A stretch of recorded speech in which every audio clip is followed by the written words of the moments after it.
नगराउनु न सुन्नु न मैले कुरा गर्दैछु त नगराउनुहोस्। अब सुन्नुहोस्, त्यो कुरा मनोमानी गर्यो के गर्यो भन्ने इन्टरनेट भन्ने चिज कुन बेलामा ल्याए त्यो कुरा थाहा पाउनुहोस्।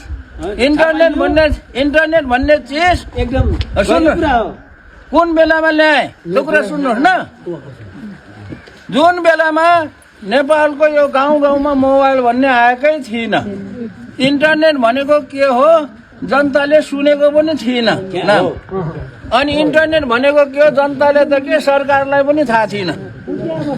त्यति बेला मैले यो एउटा उदाहरण देखाउनको लागि इन्टरनेट ल्याएको हो। यसो गरेर ल्याउन सकिन्छ भनेर गरेको हो। यो काम नगराउनुहोस् न।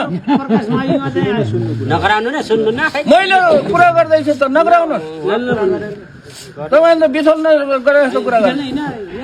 मैले किन प्रकाश माइमे ल्याइन भन्ने कुरा म भन्छु।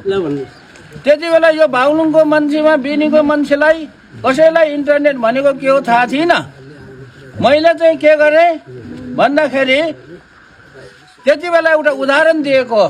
मैले चाहिँ झन्डै 200वटा जति गाउँहरूमा इन्टरनेट पुर्याएको हो। मेरो प्रयासले पुर्याएको, सरकारले पुर्याउनु पर्ने थियो त्यो कुरा। सरकारले पुर्याउँछ कि भनेर मैले उदाहरण देखाइदिएको, सरकारको त ढङ्गै आएन। म एकजना व्यक्तिले नेपालभरि तपाईँको स्कुलमा तपाईँको जतासुकै ल्याइदिन सक्छु र? त्यही पनि मैले सकेको त गरेकै हो के। तपाईँले त्यसरी चाहिँ हामीलाई किन छुट्याइस् भनेर भन्नु पाउनुहुन्न।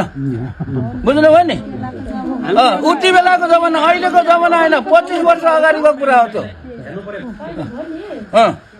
त्यसैले त्यो हो।